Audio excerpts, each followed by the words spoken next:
اللہ کے نزدیک سب سے باعزت وہی ہے جو سب سے زیادہ متقی ہے. اللہ بے شک اللہ جاننے والا ہے اور خبر رکھنے والا ہے. یعنی اپنے خاندانوں کی شانیں بیٹھ کے یہاں نہیں بیان کرو. اللہ کو پتا ہے کہ کون تقوی والا ہے اور کون نہیں ہے. تم کو تو اللہ نے مختلف قبائل میں بنایا گیا ہے, مرد اور عورت جو کہ مل کے شعوب و قبائل بناتے ہیں, ایک ایک قبیلہ بن جاتا ہے. تو لیکن اپنی اکرمکم مطلب اپنے کو یہ نہیں دکھاؤ ہم بڑے کریم ہیں, ہم بہت یہ جو آ کے بیان کرتے تھے نا, یہ سب یہاں بیان نہیں کرو. اللہ جانتا ہے کون تقوی والا ہے. صحیح اور ہے. دیکھیں یہ کتنی زبردست اس میں بات ہے, چھوٹا سا جملہ ہے لیکن کتنا ڈیپ ہے کہ تمہیں قوموں اور قبیلوں میں تقسیم کیا تاکہ تم ایک دوسرے کو ہاں پہچان سکو. بس اتنا سا ریزن ہے تقسیم پہچان. کرنے کا. کوئی وہ نہیں ہے کہ جی جی. ایک بہتر ہے تو ایک کمتر یہ ہے اور اس ہاں طرح یہ کی. نہیں کہ ہم سید ہیں تو ہم اونچے ہیں, وہ پٹھان ہے تو نیچا ہے. یہ سب جو آج کل ہو گیا نا, یہ سب بالکل بہت گناہ کی بات ہے. ہم فلاں خاندان میں شادی نہیں کرتے, وہ نیچے خاندان کے. یہ تو ہندوؤں میں ہوتا ہے, اچھوت ہے اور فلاں ہے فلاں ہے. لیکن ہمارے مسلمانوں میں بھی یہ بہت ہو گیا ہے. نہیں ہم تو فلاں قبیلے میں نہیں کرتے, فلاں لوگوں سے نہیں کرتے شادی, ہم بہت اونچے ملک ہیں آپ لوگ تو فلاں ہیں. نہیں یہ کہتے کشن آنٹی, آپ لوگ تو نہیں کہتے ہم سعودیہ والے ہیں, ہم تو بہت اچھے ہیں, تم لوگ تو پاکستانی ہو. نہیں, ہم تو کبھی نہیں کہتے. ہم تو بیچارے گنہگار لوگ ہیں. چلے آگے بڑھتے ہیں. اچھا, آج کوئی سرزنش نہیں. اس کے بعد آپ صلی پکڑنی اللہ پکڑ نہیں. ہاں ٹھیک سردنش تو ہے, پتہ ہے نا, پکڑنی. جی اب پتہ چل گیا. صحیح ہے. اچھا, اس کے بعد آپ صلی اللہ علیہ وسلم نے فرمایا, قریش کے پٹائی کر. لوگوں قریش کے لوگوں تمہارا کیا خیال ہے, میں تمہارے ساتھ کیسا سلوک کرنے والا ہوں؟ انہوں نے کہا, اچھا آپ کریم بھائی ہیں اور کریم بھائی کے صاحبزادے ہیں. آپ صلی اللہ علیہ وسلم نے فرمایا, تو میں تو تم سے وہی بات کہہ رہا ہوں جو حضرت یوسف علیہ السلام نے اپنے بھائیوں سے کہی تھی کہ لا تثریب لا تتریب علیکم اليوم, لا تتریب علیکم اليوم, یعنی تم پر آج کوئی سرزنش نہیں ہوگی, جاؤ تم سب آزاد ہو. آج ہم کوئی برا بھلا نہیں کہیں گے. تتریب کرنا کسی کو وہ کہنا نا, برا بھلا کہنا. صحیح کہ جیسے جتنا بھی ان کے ساتھ بھی تھا نا, ان کے بھائیوں نے ان کے ساتھ برا کیا تھا لیکن وہ پھر بدلہ نہیں لے رہے ہاں تھے نا. تو اسی طرح مکہ والوں نے نبی پاک صلی اللہ علیہ وسلم کے ساتھ کیا نہیں کیا, تو انہوں نے پھر وہی کہا جو حضرت یوسف علیہ السلام نے کہا تھا کہ آج تم پر کوئی سرزنش نہیں, جاؤ تم سب آزاد ہو. اچھا دیکھو, رسول اللہ صلی اللہ علیہ وسلم نے پہلے ان سے پوچھا, قریش والوں سے, کہ تمہارا کیا خیال ہے کہ میں کیسا ہوں, میں تمہارے ساتھ کیا کروں گا. سبحان اللہ, کتنے اچھے انداز سے پوچھا.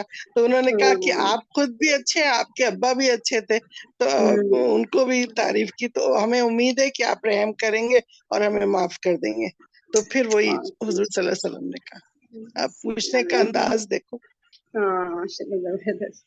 چلے آگے چلتے ہیں. کعبے کی کنجی حق بحقدار رسید. اچھا, اس کے بعد رسول اللہ صلی اللہ علیہ وسلم مسجد حرام میں بیٹھ گئے. حضرت علی رضی اللہ تعالیٰ عنہ نے, جن کے ہاتھ میں کعبے کی کنجی تھی, حاضر خدمت ہو کر عرض کیا, حضور ہمارے لیے حجاج کو پانی پلانے کے اعزاز کے ساتھ خانہ کعبہ کی کلیت برادری کیا تھا یہ ورڈ؟ کلید برداری یعنی چابی کو دینا, چابی کو رکھنا. جو اس کی اوپر لکھا ہے نا, حق بحقدار رسید, جس کا حق ہے اسی کو اس کا حق دیا جائے گا. تو وہ ہے. تو اب پڑھو تم آگے, کلید برداری کا اعزاز. حضور ہمارے لیے حجاج کو پانی پلانے کے اعزاز کے ساتھ خانہ کعبہ کی کلید برداری کا اعزاز بھی جمع فرما دیجیے, اللہ آپ پر رحمت نازل کرے. ٹھیک ہے, حضرت علی رضی اللہ عنہ نے یہ فرمایا. ایک اور روایت کے بموجب یہ گزارش حضرت عباس رضی اللہ تعالیٰ عنہ نے کی تھی. رسول اللہ صلی اللہ علیہ وسلم نے فرمایا, عثمان بن طلحہ رضی اللہ تعالیٰ عنہ کہاں ہیں؟ انہیں بلایا گیا. آپ صلی اللہ علیہ وسلم نے فرمایا, عثمان یہ لو اپنی کنجی, آج کا دن نیکی اور وفاداری کا دن ہے. طبقات ابن سعد کی روایت ہے کہ آپ صلی اللہ علیہ وسلم نے کنجی دیتے ہوئے فرمایا, اسے ہمیشہ ہمیش کے لیے لو, تم لوگوں سے اسے وہی چھینے گا جو ظالم ہوگا۔ اے عثمان، اللہ نے تم لوگوں کو اپنے گھر کا امین بنایا ہے، لہٰذا اس بیت اللہ سے تمہیں جو کچھ ملے اس سے معروف کے ساتھ کھانا۔ ہاں، یعنی بیت اللہ کا خزانے کی چابی عثمان ان کو رضی اللہ عنہ کو دے دی گئی۔ صحیح۔ حضرت عثمان بن طلحہ رضی اللہ عنہ۔ صحیح۔ کعبے اور کی چھت قیامت پر تک کے لیے، اور یہ بات ہے نا کہ اسی خاندان میں رہے گی قیامت تک۔ کعبے کی چھت پر اذان بلالی۔ اب نماز کا وقت ہو چکا تھا۔ رسول اللہ صلی اللہ علیہ وسلم نے حضرت بلال رضی اللہ تعالیٰ عنہ کو حکم دیا کہ کعبے پر چڑھ کر اذان کہیں۔ اس وقت ابو سفیان بن حرب، عصاب بن اسید اور حارث بن ہشام کعبے کے صحن میں بیٹھے تھے۔ عتاب نے کہا، اللہ نے اسید کو فوت کر کے اس پر یہ کرم کیا کہ وہ یہ اذان نہ سن سکا، ورنہ اسے ایک ناگوار چیز سننی پڑتی۔ اس پر حارث نے کہا، سنو، واللہ اگر مجھے معلوم ہو جائے کہ وہ برحق ہیں تو میں ان کا پیروکار بن جاؤں گا۔ اس پر ابو سفیان نے کہا، دیکھو، واللہ میں کچھ نہیں کہوں گا، کیونکہ اگر میں بولوں گا تو یہ کنکریاں بھی میرے متعلق خبر دے دیں گی۔ اس کے بعد نبی صلی اللہ علیہ وسلم ان کے پاس تشریف لے گئے اور فرمایا، ابھی تم لوگوں نے جو باتیں کی ہیں وہ مجھے معلوم ہو چکی ہیں۔ پھر آپ صلی اللہ علیہ وسلم نے ان کی گفتگو دہرا دی۔ اس پر حارث اور عتاب بول اٹھے، ہم شہادت دیتے ہیں کہ آپ صلی اللہ علیہ وسلم اللہ کے رسول ہیں۔ خدا کی قسم، کوئی شخص ہمارے ساتھ تھا ہی نہیں کہ ہماری اس گفتگو سے آگاہ ہوتا اور ہم کہتے کہ اس نے آپ کو خبر دی ہوگی۔ تو یہ تینوں ایمان لے آئے نا، کون؟ ابو سفیان بن حرب۔ ابو سفیان بن حرب ہی وہ ہے نا مکہ کے سردار، جو بن حرب وہی والے ہیں نا، ہاں ہے نا؟ جی وہی ہے۔ اور عتاب بن نہیں، عصاب کیا لکھا ہے نا، بن اسید اور حارث بن ہشام، ٹھیک ہے۔ تو ایک کعبے کے صحن میں بیٹھے تھے، تو وہاں پر یہ باتیں جو یہ لوگ کر رہے تھے، تو نبی پاک صلی اللہ علیہ وسلم کو اللہ تعالیٰ نے اس کی خبر پہنچا دی۔ اس پہ وہ لوگ بڑا حیران ہوئے، ہم جو باتیں کر رہے تھے وہ کوئی بھی نہیں تھا یہاں پہ جو آپ تک یہ باتیں پہنچاتا، لیکن نبی پاک صلی اللہ علیہ وسلم کو پتہ چل گیا تھا۔ اس کے بعد پھر یہ لوگ ایمان لے آئے نا، ہم شہادت دیتے ہیں کہ آپ اللہ کے رسول ہیں۔ صحیح۔ پھر فتح یا شکرانے کی نماز۔ اسی روز رسول اللہ صلی اللہ علیہ وسلم ام ہانی رضی اللہ تعالی عنہا بنت ابی طالب کے گھر تشریف لے گئے، وہاں غسل فرمایا اور ان کے گھر میں ہی 8 رکعت نماز پڑھی۔ اچھا، 8 رکعت نماز پڑھی۔ یہ چاشت کا وقت تھا، اس لیے کسی نے اس کو چاشت کی نماز سمجھا اور کسی نے فتح کی نماز۔ ام ہانی رضی اللہ تعالیٰ عنہا نے اپنے 2 دیوروں کو پناہ دے رکھی تھی۔ آپ صلی اللہ علیہ وسلم نے فرمایا، اے ام ہانی، جسے تم نے پناہ دی اسے ہم نے بھی پناہ دی۔ اس ارشاد کی وجہ یہ تھی کہ ام ہانی رضی اللہ تعالیٰ عنہ کے بھائی حضرت علی بن ابی طالب رضی اللہ تعالیٰ عنہ ان دونوں کو قتل کرنا چاہتے تھے، اس لیے ام ہانی رضی اللہ تعالیٰ عنہ نے ان دونوں کو چھپا کر گھر کا دروازہ بند کر رکھا تھا۔ جب نبی صلی اللہ علیہ وسلم تشریف لے گئے تو ان کے بارے میں سوال کیا اور مذکورہ جواب سے بہراور ہوئیں۔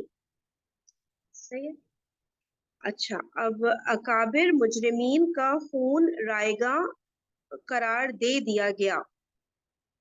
فتح مکہ کے روز رسول اللہ صلی اللہ علیہ وسلم نے اکابر مجرمین میں سے 9 آدمیوں کا خون رائیگاں قرار دیتے ہوئے حکم دیا کہ اگر وہ کعبے کے پردے کے نیچے بھی پائے جائیں تو انہیں قتل کر دیا جائے۔ ان کے نام یہ ہیں: عبد العزا بن قتل، عبداللہ بن سعد بن ابی سرا، اکرمہ بن ابی جہل، حارث بن نفیل بن دہب، مقلیس بن سبابہ، حبار بن اسود ابن قتل کی 2 لونڈیاں جو نبی صلی اللہ علیہ وسلم کی ہجو گایا کرتی تھی۔ سارا جو اولاد عبد المطلب میں سے کسی کی لونڈی تھی، اسی کے پاس حاتب رضی اللہ تعالیٰ عنہ کا خط پایا گیا تھا۔ اچھا، ہم لوگ پہلے پڑھتے تھے نا کہ 4 لوگ تھے جن کو نبی پاک صلی اللہ علیہ وسلم نے کہا تھا کہ کعبے کے پردے میں بھی ہو تو بھی ان کو قتل کرنا ہے نا؟ ابھی یہاں ہاں پر 9 یہاں پہ یہ 9 لوگ. ہاں اچھا یہ وہ عورت بھی تھی جو چوٹی کے اندر چھپا کے میسج لائی تھی، وہ بھی ہاں، تھی. دیوبند میں کیا نا اس نے ان کی کیا کہہ رہے میں نے کہا حاتم رضی اللہ عنہ کی جو وہ ہے جس پد لے کے گئی تھی، وہی والی لونڈی جو پیچھے پڑا تھا نا، کہ وہی اسی کا ذکر آ رہا ہے نا. اچھا، صحیح ٹھیک ہے وہ جو چوٹی پہ چھپا لیا تھا وہ خط نا، پھر ہاں چوٹی میں چھپا. یہ ٹھیک پورے ہے، 9 صحیح لوگوں کو کہا ہے چاہے خانہ کعبہ کے غلاف کے نیچے بھی چھپے تب بھی انہیں قتل کر دو. صحیح. ابن ابی سرار رضی اللہ تعالیٰ عنہ کا معاملہ یہ ہوا کہ اسے حضرت عثمان بن عفان رضی اللہ تعالیٰ عنہ نے خدمت نبی صلی اللہ علیہ وسلم میں لے جا کر جان بخشی کی سفارش کر دی، اور آپ صلی اللہ علیہ وسلم نے اس کی جان بخشی فرماتے ہوئے اس کا اسلام قبول کر لیا۔ لیکن اس سے پہلے آپ صلی اللہ علیہ وسلم کچھ دیر تک اس امید میں خاموش رہے کہ کوئی صحابی اٹھ کر اسے قتل کر دیں گے، کیونکہ یہ شخص اس سے پہلے بھی ایک بار اسلام قبول کر چکا تھا اور ہجرت کر کے مدینے آیا تھا، لیکن پھر مرتد ہو کر بھاگ گیا تھا۔ تاہم اس کے بعد کا کردار ان کے حسن اسلام کا آئینہ دار ہے رضی اللہ تعالی عنہ۔ اکرمہ بن ابی جہل نے بھاگ کر یمن کی راہ لی، لیکن اس کی بیوی خدمت نبی میں حاضر ہو کر اس کے لیے امان کی طالب ہوئی، اور آپ صلی اللہ علیہ وسلم نے امان دے دی۔ اس کے بعد وہ اکرمہ کے پیچھے پیچھے گئی اور اسے ساتھ لے آئی۔ اس نے واپس آ کر اسلام قبول کیا اور اس کے اسلام کی کیفیت بہت اچھی رہی۔ اکرمہ بن ابی جہل کا کوئی کیا خاص واقعہ ہے کہ کیا وہ کس وجہ سے کہا تھا قتل کرنے کے لیے؟ جیسے عبداللہ بن ابی سارا یہ مرتد ہو گئے تھے، کسی کو یاد؟ عائشہ کچھ بتا دیں، عائشہ کو مسٹر عائشہ کوئی عام سوری میرے بچے اراؤنڈ میں ہیں تو شور مچا رہے ہیں. یہ بھی ایسے ہی جیسے ان کے والد تھے کہ مسلمانوں کے سخت دشمن تھے اور بہت زیادہ سزا دیتے تھے. غلام جو تھے ان کے پاس ان کی بہت زیادہ ان کو تکلیف دیتے تھے. اب یہ ہم نے پڑھا حضرت بلال کا کہ وہ کعبہ کی چھت پہ کھڑے ہو کے اذان دے رہے تھے. یہ وہی حضرت بلال ہے، یہ بھی غلام تھے. ان پہ بھی کتنا ابو جہل کے تو نہیں تھے یہ، لیکن یہ کہ ان پہ بھی کتنا ظلم ہوتا تھا. اور ابھی ایک وہ وقت تھا کہ وہ مکہ میں حد کر رہے ہوتے تھے، ظلم ہو رہا تھا ان پہ. سوری. اور ابھی یہ تھا کہ وہ کعبہ کی چھت پہ اذان دے رہے ہیں. تو ابو جہل کے یہ جو بیٹے اکرمہ بھی، یہ بھی اسی اپنے باپ کی طرح مسلمانوں کے کرتے تھے کہ وہ واپس آ جائے. اور ادھر ایک ان کی وائف کے حوالے سے بات آئی ہے، ان کے حوالے سے نہیں آئی کہ ان کا یہ بھی واقعہ آتا ہے اکرمہ بن ابی جہل کا کہ یہ بھاگ گئے تھے تو وہ ساحل سمندر والی سائڈ پہ چلے گئے تھے. وہاں ایک کشتی پہ سوار ہوئے تھے، بڑی کشتی جیسے وہ بحری جہاز ٹائپ سا. تو اس میں سمندر میں طوفان آ گیا تھا، تو سارے لوگ اللہ کو پکارنا شروع ہو گئے. تو یہ انہوں نے اس ٹائم دیکھا کہ یہ یعنی کہ محمد صلی اللہ علیہ وسلم وہ بھی تو یہی کہتے ہیں، وہ ایک اللہ کی طرف بلا رہے ہیں. اب جو جتنے مرضی کوئی پرست ہو، اینڈ ٹائم میں آ کے ایسی کوئی مشکل ہوتی ہے تو اللہ ہی کو پکارتے ہیں. جیسے ہم نے پڑھا تھا نا کہ جیسے وہ بت جو ہے وہ اللہ کے شریک منائے ہوئے تھے، آخر میں اوپر جو ایک ذات ہے اس کو بھی مانتے تھے. وہ کہتے تھے یہ نیچے بس تھوڑے ہیلپر ٹائپ سے ہیں. تو انہوں نے پھر بولا کہ وہ بھی تو اسی سائڈ پہ بلاتے ہیں ایک اللہ کی طرف. اور اب یہاں سارے یہ طوفانی کنڈیشن ہے تو یہاں سارے باقی سارے بتوں کو بھول گئے ہیں اور ایک اللہ ہی کو پکارے. تو وہ بھی اس ٹائم ایمان کی طرف آ گئے. پھر یہ آگے یہاں ان کی بیگم کا انہوں نے ذکر کیا ہوا ہے، لیکن ان کے ساتھ ایسے ہوا تھا. یہ پھر وہ آئی ہیں تو ان کو لے کے گئی ہیں اپنی امان میں. ورنہ یہ بتوں کا یہی کانسیپٹ تھا نا کہ مطلب یہ بت یہ والا کام کراتا ہے، یہ اولاد دیتا ہے، یہ اسی طرح سے ہوگا نا. یہ سمندر کا بھی کوئی بت ہوگا پھر ہے نا، پانی کا الگ الگ ڈیوٹیز یہ لوگ کنسیڈر کرتے تھے نا کہ ان کی ہیں، ایسے تھا. جی اسی طرح ہی ہر ایک کا اپنا ایک عقیدہ تھا، اپنے اپنے بت بھی تھے، اپنے اپنے عقیدے بھی تھے ان کے حوالے سے. صحیح. چلیے ٹھیک ہے، پھر سیشن کا ٹائم ادھر اینڈ ہو گیا ہے، تو ہم لوگ کل انشاءاللہ کنٹینیو کرتے ہیں. اوکے جی، جزاک اللہ خیرا کثیرا، سبحانک اللہم و بحمدک، نشہد ان لا الہ الا انت، نستغفرک و نتوب الیک. السلام علیکم ورحمۃ اللہ وبرکاتہ. وعلیکم السلام ورحمۃ اللہ وبرکاتہ.